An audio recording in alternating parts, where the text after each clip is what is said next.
What's up guys? Danshu Vinci here for today's video. Bibigyan ko lang kayo ng mga nagustuhan tsaka ayaw ko Ford Yamaha MT-03.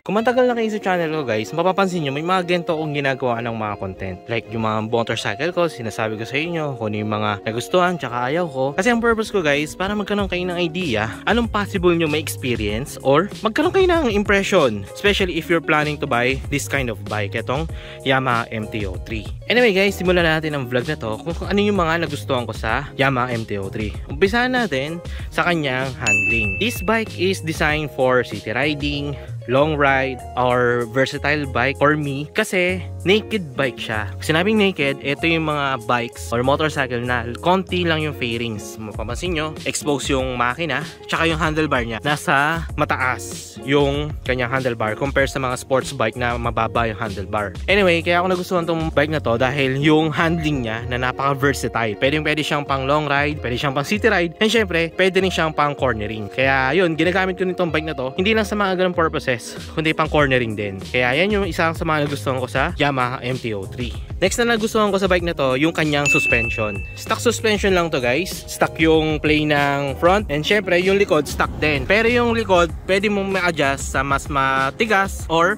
mas malambot. Still, nasa balance yung suspension na itong bike na to. May mga motorcycle kasi na kapag yung suspension niya is naglaro, parang sobrang lambot. To the point na sobrang antalbog. Tapos pag dumadaan ka sa mga lubak, ang pangit mag-absorb kung tutusin. Pero sa bike na to, napaka-balance niya. Hindi ko pa pinapalitan yung shock, especially sa rear. Pero pwede siya sa cornering. Sa cornering kasi kailangan mo talaga na matigas sa suspension para paglabas mo ng mga kurbada, hindi ka masyadong matalbog, hindi ka masyadong magalaw, ganyan. Kaya kahit na-stuck lang yung suspension niya, ang ganda pa rin ng feedback na binibigay sa akin. Mapa cornering, mapalubak, or mapa city riding, maganda yung play ng kanyang suspension even though na stock lang ito. Next na nagustuhan ko sa kanya guys, yung modifications ng motorcycle. May mga bike kasi na mahirap hanapan ng mga aftermarket parts or mga modifications, pero itong bike na to, ang dami niyang available na accessories or modifications. Sample na lang itong muffler, ayan, meron siyang available na muffler for Yamaha MT-03. Sunod naman, meron din na rear set for R3 and Yamaha MT-03. May crash guard, may side mirror,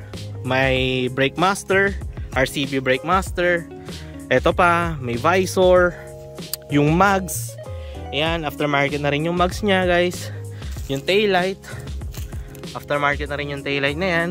Kaya sabi ko, for sa category niyang 300cc na twin cylinder, maraming accessories kang pwedeng mabili sa motorcycle na to. Ang sunod naman na nagustuhan ko dito guys, yung kanyang engine.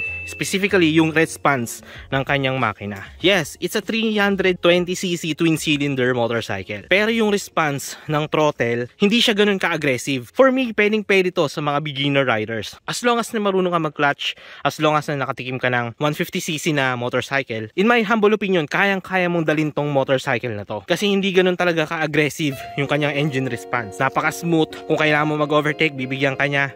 Kung kailangan mo mag-chill ride, meron siya. Kumbaga, napaka-versatile talaga ng motorcycle na to when it comes to engine response. Kaya talagang gustong-gusto ko yung makina nito. Even though na it's 320cc, pero kaya sumabay sa mga 400cc. Given na twin cylinder 320cc siya guys, nasa lightweight side pa rin siya kung tutuusin. Lightweight when it comes to handling, riding, ganyan. Hindi siya ganun kabigat. Kaya sabi ko, bagay na bagay talaga to sa mga beginner riders, itong MT-03. And syempre kahit sa mga advanced riders din, napakasarap dalhin ng bike na to. Napakadaling isingit, napakasarap gamitin, napakaganda i-ride ng bike na to kasi lightweight siya. Kaya ako, kahit si Casey nung ginagamit niya to, nakita nyo naman si Casey nung gamit-gamit niya tong bike na to, kaya niyang dalhin kasi hindi siya ganun talaga kabigat kung tutusin, given na 320cc siya tapos twin cylinder pa. And lastly guys, ang isa ko pa nagustuhan sa bike na to, even though it's a 320cc twin cylinder bike, napakatipid niya sa gas given na ganun yung specifications ng kanyang engine. May mga motorcycle kasi malakas sa gas kung tutusin, pero para sa akin yung 20 to 25 km per liters ng bike na to, tipid na yon para sa kanyang specification. Tsaka yung performance din kasi, hindi ka talaga ipapaya ng bike. May mga narinig akong motorcycle na malakas daw talaga sa gas kung tutusin. Given na 400cc sila and above. Parang pumapalo yata ng 15 to 17 km per liter.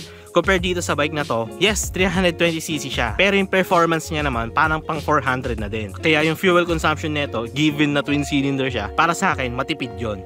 Yung 20 to 25 kilometers per liter. So yan yung mga nagustuhan ko sa motorcycle na to. Pero hindi naman ibig sabihin nun is perfect na talaga tong motorcycle na to. Kaya ito yung mga hindi ko naman nagustuhan, or more like parang kailangan ma-improve, kailangan ma-update for this motorcycle. Unahin natin dyan yung kanyang headlight. Ang kanyang headlight is LED na. Parehong LED ang kanyang headlight. Especially itong nasa ilalim na to. Park light na yan, at the same time headlight na rin. Pero for me, hindi siya ganun kalakas, especially kapag dumadaan ka sa sobrang dilim na lugar. Hindi enough yung stock headlight ng Yamaha MT-03 para sa akin. Kasi nadidiliman talaga ako. Yung function ng high beam niya halos parang wala lang. May dagdag ilaw pero hindi talaga ganun kalakas. Kaya advisable dito sa bike na to, kailangan pang malagyan ng auxiliary light para mas gumanda yung visibility when it comes to night ride. Ito hindi ko alam kung may solusyon pa dito guys. Hindi siya pwedeng pumasok sa expressway. Even though na this bike is capable on highway, even though na yung kanyang performance parang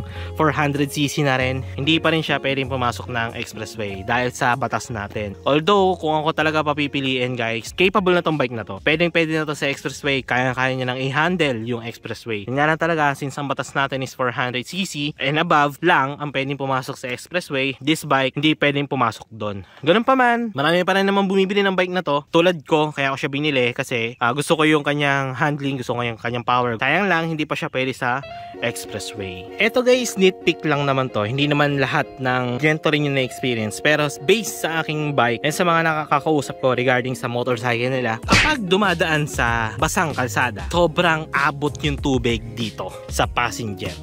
Yes guys, kapag natatalsikan ng tubig, napapadaan sa tubig, umuulan, yung talsik ng kanyang gulong umaabot dito sa pillion side. Kaya ako, kung gagamit kayo ng bike na to, especially kung pinang-araw-araw nyo or may mga back ride kayo, much better na maglagay kayo ng tire hugger. Kasi kung wala nun, hanggang passenger ang kanyang talsik ng tubig guys. Mas lalo na kung nakaganto kayong gulong na mas malapad pa compare sa stock. Kasi yung sa tropa kong si Jerome, yung tropa ko naka R3, pag dumadaan siya sa tubig, kitang-kita ko na yung talsik ng kanyang tubig is umabot talaga dito. Sa akin din, mas lalo na sa akin, kapag dumadaan sa tubig talaga, hanggang pillion side yung talsik ng tubig. Kaya keep in mind na kapag bumili kayo ng ganitong klaseng bike, expect na pag maulan, ganung kataas yung kanyang talsik ng tubig. So yan yung mga nagustuhan tsaka masasabi ko sa Yamaha MT-03. Don't get me wrong guys, sobrang gusto ko talaga itong motorcycle na to. From handling, suspension, cornering, power, torque, halos lahat hinahanap ko sa bike na to. Kaya nga nung na-test ride ko yung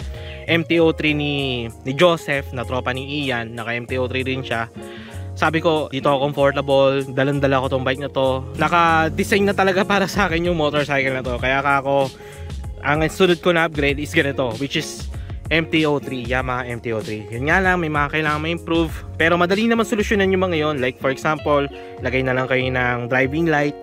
Kung hindi enough, yung kanyang headlight sa 300cc category for expressway, mukhang matatagalan pa yan, or depende pa kung anong magustuhan ng mga manggagawa ng natin, ng batas natin. Naghanap kayo ng versatile bike na capable sa lahat kung tutusin, maliban sa rough road and sa expressway. Eto yung motorcycle na yon. Handling, power, suspension, comfort, andyan lahat sa Yamaha MT-03. So yun guys, I hope nabigyan ko kayo ng idea, nabigyan ko kayo ng reference kung sakali man na mag-isipan nyo bumili ng ganitong klaseng motorcycle, Yamaha MT-03. Ayan, shoutout nga pala sa Spider Philippines para sa aking Spider Recon 2 Carbon na helmet. Napakaangas, napakagaan. Shoutout din Adriatico para sa aking merch. Ayan, shoutout sa Adriatico Clothing. Mitas Tires. Ayan, Mitas Sports Force. Ang gulong natin ngayon dito sa Yamaha MT-03. Stiga Zone para sa kanyang decals. And syempre sa lahat ng sumusuporta sa channel ko. Maraming salamat sa inyo. Hindi dahil sa inyo, wala ako dito sa kinalalagyan ko. Anyway guys, I hope nabigyan ko kayo ng idea. Dito ko natatapusin ang vlog. Maraming salamat sa pag-note, sa pag-like, sa pag-share. Maraming salamat sa pag-comment. You all know drill. Ride safe. Peace out.